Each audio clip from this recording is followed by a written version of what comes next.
Welcome, ladies and gentlemen, to a new edition of Bird's Eye View News. On today's episode, I. Sorry, I messed up the intro. The show, your weekly dose of the state of liberalism in the world. On today's show, I have a question to ask of you. This show is about Australia, and my question is Australia doing alright? Because, as you'll see in the stories I'll go over today, the answer seems to be no. So, let me present to you why I say that. I'll start with this first story. A radical plan to crack down on. Sorry. The Australian federal government is planning to de-anonymize the internet to introduce a social credit system to combat online abuse. Police will have access to individuals' social media accounts, which will be linked to people's passports. A radical plan to crack down on social media abuse is being considered by the federal government. For more Nine's Oliver Haig joins us live in Adelaide. Ollie, how will it work? Obligatory pause for copyright. Lila, good morning. Essentially, it will work the same as a passport. Australians forced to submit 100 points of identification, like their driver's license or passport, when using social media accounts like Facebook and Twitter. Now, police would have access to those social media accounts, and it's all part of a crackdown on online abuse. Now, users... It usually tends to go this way. Introduce an extreme curtail on people's freedoms in order to combat something which people usually agree with it is bad. It's just that it starts at that, and people who approve of this almost never unless they support it, see the long-term effects of this, of what else will it be used to, what will it send a precedent for. could be liable for defamation suits or even criminal prosecution. Oh. It's all part of a plan hoping to deter people from engaging in bad behaviour. Now, the recommendations were handed down by a federal parliamentary inquiry. They're reforms that are being considered by the Morrison government, with the chairman saying there is merit to remove the veil of being anonymous. Layla? Yeah, sorry about that. I didn't notice I muted the desktop audio. I hope at least people heard the beginning of the stream. Oops. Anyway, so this is the first story which makes you think if Australia is having some sort of liberty problems, to say the least. Well, later on in the stream you'll see that my position is a little bit more extreme than that. Now, let's see, this was a story from September 2nd, which is 3 days ago. And now for a story earlier this week. Australia. Unprecedented surveillance bill rushed through Parliament in 24 hours. Australian police can now hack your device, collect your or delete your data, take over your social media accounts. The Australian government has been moving towards a surveillance state for some years already. Now they are putting a nail in the coffin with an unprecedented surveillance bill that allows the police to hack your device, collect or delete your data, and take over your social media accounts without sufficient safeguard to prevent abuse of these new powers. Because these powers can be very easily abused. Just imagine, so they can delete parts of your data from your device, and let's see, take over it. So they can, something I heard also someone else talk about, they can plant in evidence for something you didn't do, and then delete the context which would make it clear that this wasn't what you said or did. So if there's someone who isn't in the government's good favors, well, it's the reason why it's called abuse of power.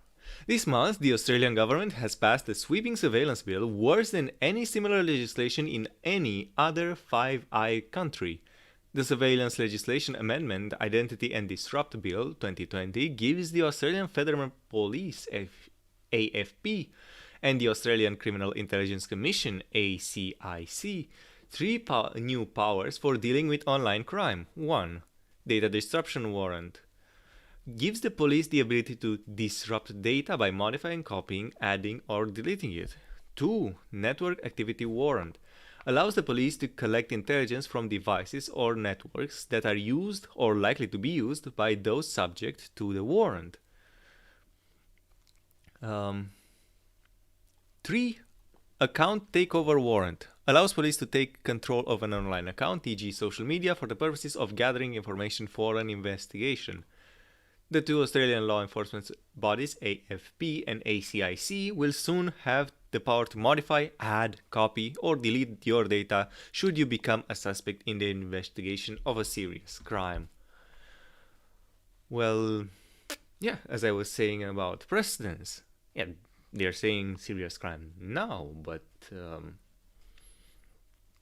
what will come in the future? What if this already authoritarian measure will be taken advantage of by a more totalitarian government than there is currently, and they won't only limit themselves to people in suspect of serious crimes, but distance themselves. Amendments rushed through Parliament. The Human Rights Law Centre criticizes that there are insufficient safeguards and that the government ignored crucial recommendations of the bipartisan Parliamentary Joint Committee on Intelligence and Security that stronger safeguards are needed to protect the privacy of all Australians, while rushing the amendments through Parliament on August 25th. Yeah. It's usually the case that such forms of legislation are done either very quickly or done preferably both very quickly, and while there is another form of scandal going on, because it takes away the eyes from the controversy about them pushing this piece of legislation. It is alarming that, instead of accepting the committee's recommendation and allowing time for scrutiny of subsequent amendments, the Morrison government rushed these laws through Parliament in less than 24 hours. What makes this legislation even worse is that there is no judicial oversight. A data disruption or network activity warrant could be issued by a member of the Administrative Appeals Tribunal. A warrant from a judge of a superior court is not needed. Australian companies obliged to comply. When presented with such warrant from the Administrative Appeals Tribunal, Australian companies, system administrators, etc. must comply and actively help the police to modify, add, copy, or delete the data of a person under investigation. Refusing to comply could have one end up in jail for up to 10 years, according to the new bill. Yeah. So the government sees whatever measures it considers necessary in order to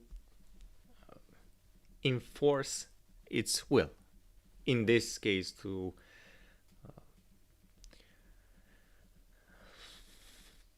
stop a moral act from being passed, and an issue of morality, or an issue of ethics.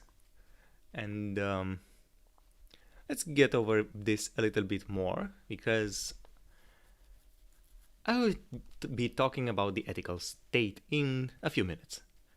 Required hacking activities could include altering, copying, and deleting data, intercepting and modifying communications, surveilling networks, and changing account credentials.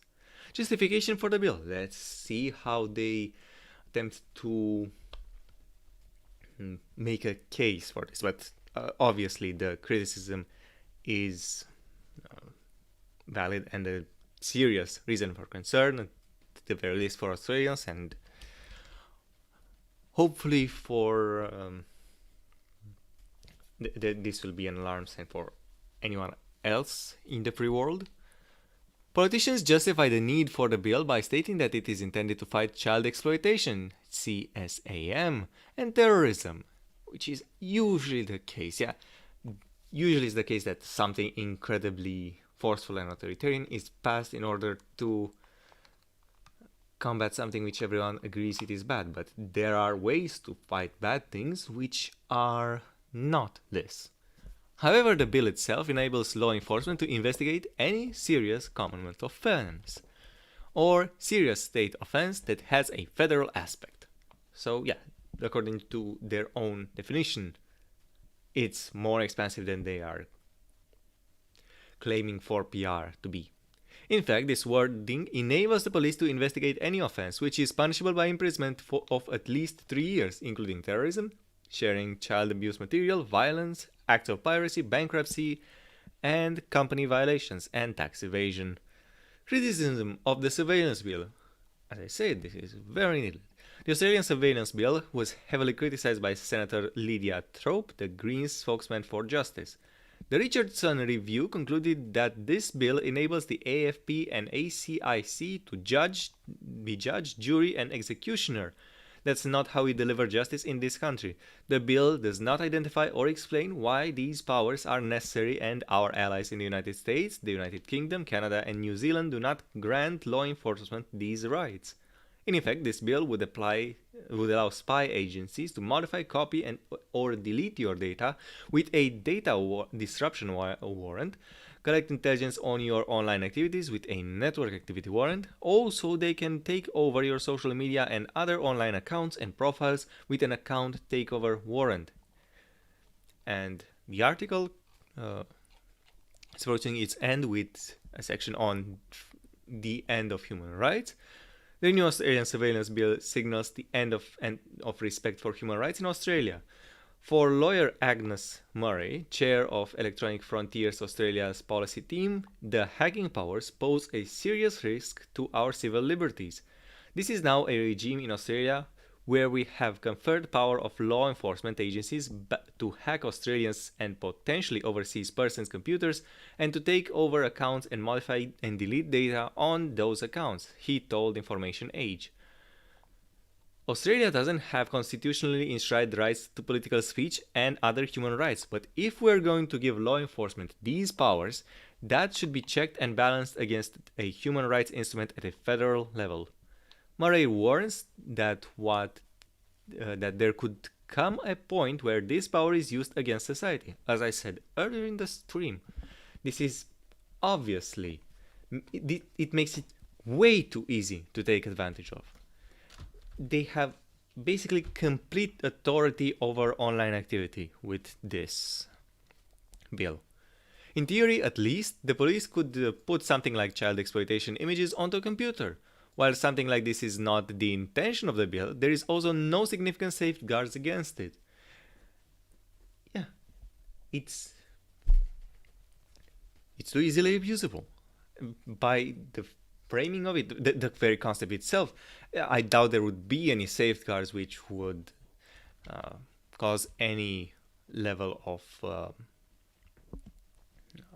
protection against such acts, such devious acts of, I'm not sure if I can call them corruption, but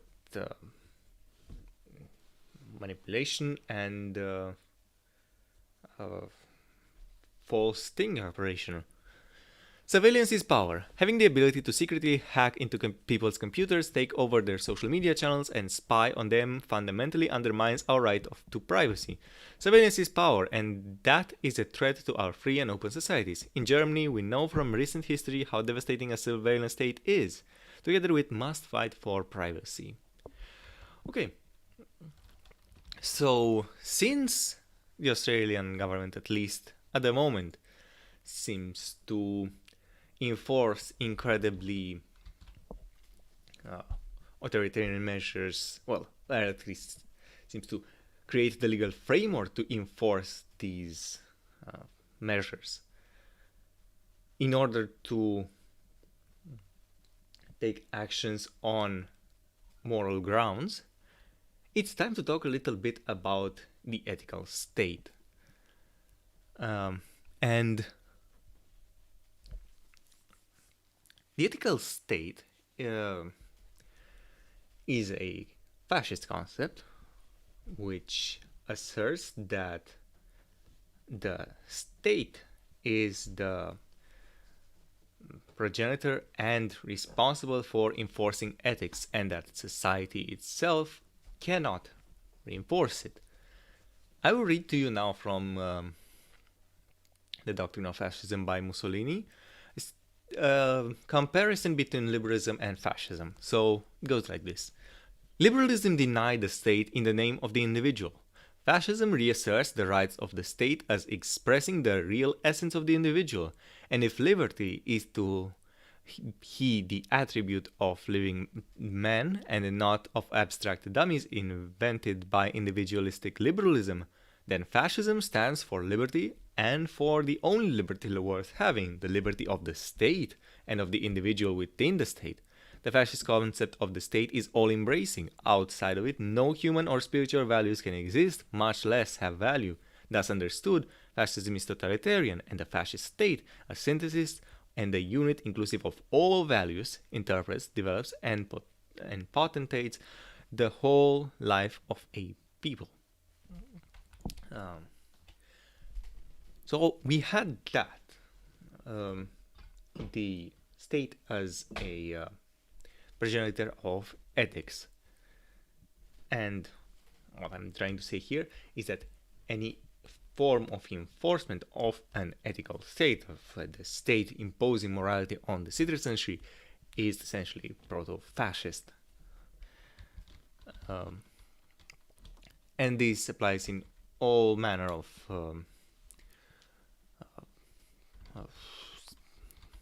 policies. From the first story of tonight of combating online abuse to this story of combating child endangerment, and even bans on pornography are forms of ethical state. I'm pretty sure everyone can agree that all the things I mentioned are either negative or can be very easily negative in the case of my last example. And I will now continue with another form of infringement on the freedoms of the people of Australia. Australia is testing the limits amid, I'll call it the no-no issue, as Kevin used to say, testing Orwellian a new app to track people from September 2nd as well. One state in Australia is trying out a new way to curb the spread of the no-no issue by launching a new app designed to track residents to help enforce isolation rules. According to The Atlantic's Connor Friedersdorf, Australia was once one of the Earth's freest societies until the no-no issue spread around the world. Now it has become a hermit continent in a bid to prevent the spread of it. Friedersdorf asked, how long can a country maintain emergency restrictions on its citizens' lives while still calling itself a liberal democracy? Australia has been testing the limits, he said. The Australian government website says Australia's borders are currently closed and international travel from Australia remains strictly controlled to help prevent the spread. International travel from Australia is only available if you are exempt or you have been granted an individual exemption, the website adds. Friedersdorf notes that another government website dedicated to setting forth Australia's human rights treaty obligations says that the freedom to leave a country cannot be made dependent on establishing a purpose or reason for living, so they're contradicting themselves. Aside from international travel, there are also restrictions on intrastate travel. As the Atlantic knows, the government of South Australia, one of the country's 6 states, developed and is now testing an app as Orwellian as any of in the free world to enforce its isolation rules. People in South Australia will be forced to download an app that combines facial recognition and geolocation. The state will text them at random times, and thereafter they will have 15 minutes to take a picture of their face in the location where they are supposed to be. Should they fail, the local police department will be sent to follow up in person. We don't tell them how often or when. On a random basis, they will have to reply within 15 minutes. Premier Stephen Marshall explained. How did anyone manage to... Hello, Workado. How did anyone manage to make this policy, write it down, send it to a relevant authority, and not have any alarms bells raised? Like, respond in 15 minutes with a picture of your face of where you're at, or the police will come for you. You are probably able to see what I was talking about, the ethical state as a proto-fascist development. I think every South Australian should feel pretty proud that we are the national pilot for the home-based isolation app, Friedersdorf added.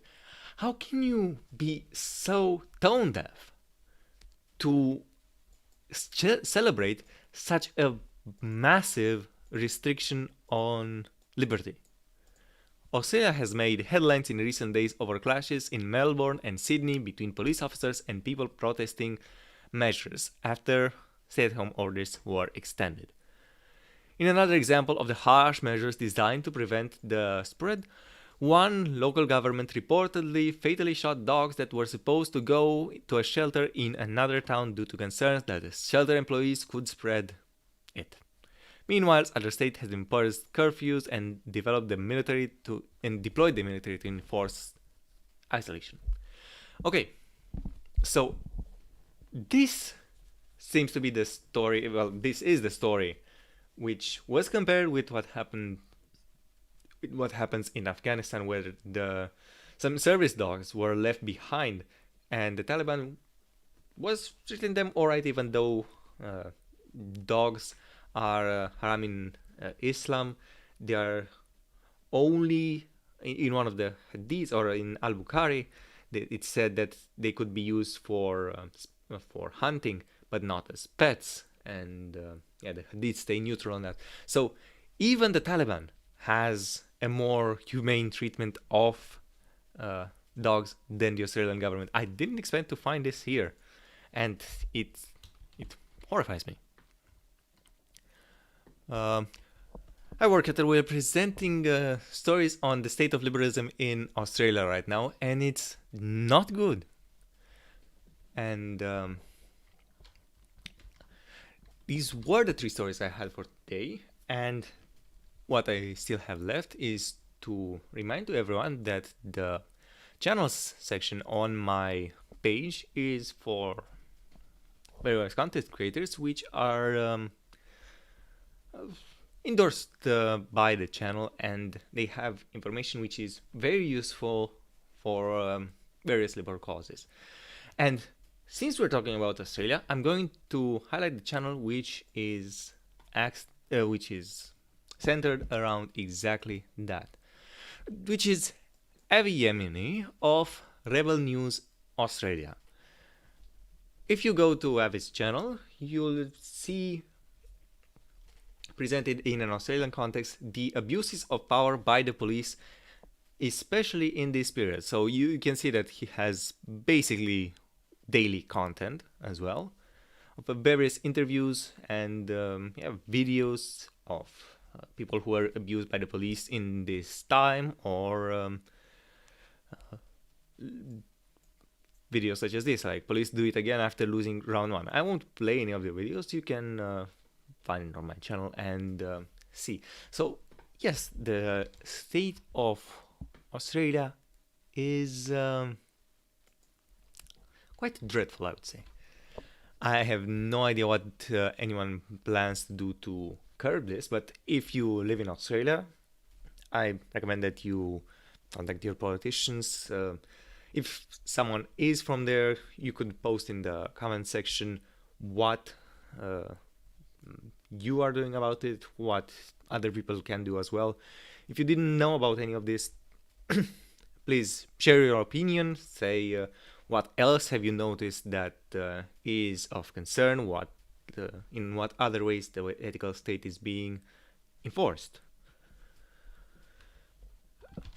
Alright, this was what I had for today's episode of Bird's Eye View News. Tomorrow I'll most likely have another episode of Liberal Lookouts, and if that isn't possible, there will be a reading stream, so yeah. Second option is the reading stream. In the meantime, let us all toast for mass creation and have a good one. Thank you for watching.